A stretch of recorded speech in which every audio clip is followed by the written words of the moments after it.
അജു അലക്സിന് ജാമ്യം കിട്ടി. അപ്പോൾ അജു അലക്സ് ആരാന്ന് ചോദിച്ചാൽ ചെകുത്താൻ എന്ന് പറഞ്ഞാൽ നിങ്ങൾക്ക് പെട്ടെന്ന് മനസ്സിലാവും. പുള്ളി ഇന്നലെ പകൽ ഫുള്ള് സ്റ്റേഷനിലായിരുന്നു. വൈകുന്നേരത്തോടു കൂടി സ്റ്റേഷൻ ജാമ്യത്തിൽ വിട്ടയച്ചിട്ടുണ്ട്. അപ്പോൾ എന്തുകൊണ്ടാണ് സ്റ്റേഷനിൽ പോയെന്ന് വെച്ചാൽ ഇയാൾക്കൊരു ചാനലുണ്ട്, ചെകുത്താൻ എന്ന് പറയുന്ന ചാനൽ. ആ ചാനലിൽ വരുന്ന കണ്ടന്റുകളാണ് പുള്ളിയെ സ്റ്റേഷനിൽ ഇടയ്ക്കിടയ്ക്ക് കയറ്റുന്ന ഒരു കാര്യം അതിലുപയോഗിക്കുന്ന ഭാഷകളും ഒക്കെയാണ് അതിനകത്തെ പ്രശ്നം. നമുക്കൊരു കാര്യത്തോട് നമുക്ക് വിയോജിപ്പുണ്ടെങ്കിൽ അത് പറയാം, നമുക്ക് അഭിപ്രായം പറയുന്നതിന് തെറ്റൊന്നുമില്ല. പക്ഷേ വിയോജിപ്പ് പ്രകടിപ്പിക്കുന്ന ഭാഷയാണ് പ്രശ്നം. അപ്പോൾ ഈ അടുത്തുണ്ടായ സംഭവം എന്ന് പറഞ്ഞു കഴിഞ്ഞാലും മോഹൻലാൽ വയനാട്ടിൽ പോയതുമായി ബന്ധപ്പെട്ട സംഭവമാണ്. രക്ഷാപ്രവർത്തനത്തിന് ഉപയോഗിക്കേണ്ട സമയം മോഹൻലാലിൻ്റെ പിന്നാലെ നടന്ന് കളഞ്ഞു. ഇതാണ് ആൾ പറയാൻ ഉദ്ദേശിച്ച കണ്ടന്റ്. പക്ഷെ പറഞ്ഞു വന്നപ്പോൾ സ്വതസിദ്ധമായ ആ ശൈലി പുറത്തേക്ക് വരികയും അത് ഒരു കേസ് വരെ കംപ്ലൈൻറ്റ് കൊടുക്കത്തക്ക രീതിയിലേക്ക് മാറുകയും ചെയ്തു. അതാണ് അതിനകത്തൊരു ഇങ്ങനെ ഇന്നലെ സ്റ്റേഷനിൽ പോകേണ്ട സിറ്റുവേഷൻ ഉണ്ടായ കാര്യം. ഇയാളുടെ ഏത് വീഡിയോ എടുത്തു നോക്കിയാലും നമുക്ക് കാണാം, എല്ലാ വീഡിയോയിലും സ്ഥായിയായ ഭാവം എന്ന് പറയുന്നത് പുച്ഛമാണ്. എല്ലാത്തിനോടും പുച്ഛമാണ്. പുച്ഛരസമില്ലാത്ത ഒരു വീഡിയോ പോലും ചെയ്തതായിട്ട് എനിക്ക് അറിഞ്ഞൂടാ. സിനിമയുടെ റിവ്യൂ ഒക്കെ കാണാത്ത റിവ്യൂ പറഞ്ഞിട്ട് അതിലും പുച്ഛമാണ്. എല്ലാം അങ്ങനെയാണ്. അതാണ് എനിക്ക് തോന്നുന്നു, ആ ഒരു ഭാവം മാത്രമേ അറിയുള്ളൂ എന്ന് തോന്നുന്നു. അപ്പം ഇതിപ്പോൾ ഞാൻ ഇതിൻ്റെ എന്ത് പറയാനാ, ഇനി ഇതിൽ വീഡിയോ ഒന്നും ചെയ്യേണ്ടെന്ന് വിചാരിച്ചിരിക്കുമ്പോഴാണ് ഇന്നലെ ചില മാധ്യമപ്രവർത്തകർ ഈ ചെകുത്താന്, അതായത് അജു അലക്സിൻ്റെ അമ്മയോട് കുറച്ച് കാര്യങ്ങൾ ചോദിച്ചു. അതിന് അവർ കൊടുത്ത റിപ്ലൈ ആണ് ഞാനിപ്പോൾ ഈ വീഡിയോ ഇങ്ങനെ ചെയ്യാമെന്ന് വിചാരിക്കുന്നത് തന്നെ. ഇവൻ അസഭ്യമല്ലല്ലോ അവൻ പറയുന്ന അസഭ്യത്തേക്കാൾ ഭീകരമായത് അതിൻ്റെ കമൻസ്.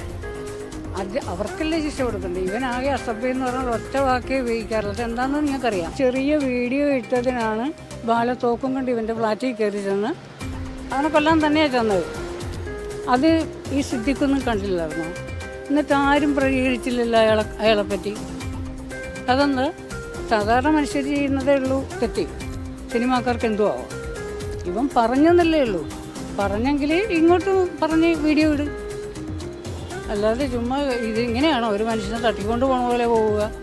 അതൊന്നും എനിക്ക് അത്ര വലിയ. അപ്പോൾ ഇതാണ് അമ്മ പറയുന്നത്. അവനങ്ങനെ തെറ്റൊന്നും ചെയ്തിട്ടില്ല. ഇതിലും വലിയ കമൻറ്റുകളൊക്കെ മറ്റുള്ളവർ വന്ന് ഇടുന്നുണ്ട്. അപ്പം ഇതിൽ വലിയ പ്രശ്നമില്ല എന്നാണ് പറയുന്നത്.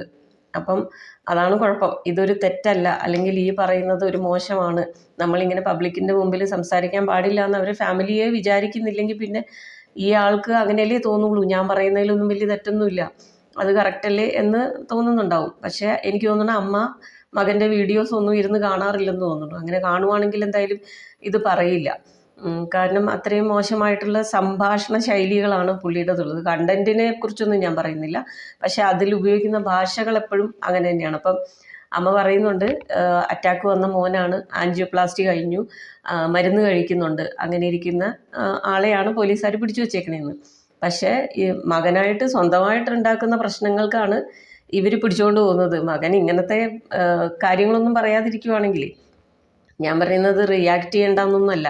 പക്ഷേ ആ ഉപയോഗിക്കുന്ന ഭാഷയൊക്കെ കുറച്ച് നന്നാക്കിയിട്ട് നല്ലതായിട്ട് വീഡിയോ ചെയ്യുകയാണെങ്കിൽ ആരും അന്വേഷിച്ച് വരില്ലല്ലോ. ഇപ്പോൾ എന്തോരം പേര് എന്തോരം ചാനലുകളിൽ വീഡിയോസ് ഇടുന്നുണ്ട്, ഇതേപോലെയുള്ള പരാമർശങ്ങൾ നടത്തുന്നുണ്ട്. പക്ഷേ ഇത് അതിൻ്റെ പരിധി വിട്ട് ഒരുപാടങ്ങ് മുന്നോട്ട് പോയതുകൊണ്ടാണ് ഇങ്ങനെയുള്ള നടപടികൾ വരുന്നത്. അല്ലാതെ ചാനൽ നടത്തുകയും അതിൽ ഇതുപോലെ മോശം വാക്കുകൾ ഉപയോഗിക്കുകയും അധിക്ഷേപിക്കുകയൊക്കെ ചെയ്യുന്നവരുണ്ട്. പക്ഷേ ഇയാൾക്കെതിരെ ഇങ്ങനെ കേസ് വരാൻ കാരണം വെച്ചാൽ ഇയാൾ അത്രയധികം അതിനെക്കുറിച്ച് അങ്ങനെ പറയുന്നത് കൊണ്ടാണ്, മോശം വാക്കുകൾ ഉപയോഗിക്കുന്നതുകൊണ്ടാണ്. അപ്പോൾ നമ്മൾ വീട്ടിൽ നിന്നേ തിരുത്തണം. വീട്ടിൽ നിന്നേ തിരുത്തുവാണെങ്കിൽ അമ്മയ്ക്ക് ഇങ്ങനെ സങ്കടപ്പെടേണ്ടി വരില്ല, ഇങ്ങനെ പോലീസ് സ്റ്റേഷൻ്റെ വാതിൽക്ക് പോയി നിൽക്കേണ്ടി വരില്ല. ഇതാണ് എനിക്കിതിനെക്കുറിച്ച് പറയാനുള്ളത്. ഈ വീഡിയോ കാണുന്നവർക്ക് ഇതേക്കുറിച്ച് എന്തെങ്കിലും അഭിപ്രായം ഉണ്ടെങ്കിൽ കമൻറ്റ് ചെയ്യണം കേട്ടോ.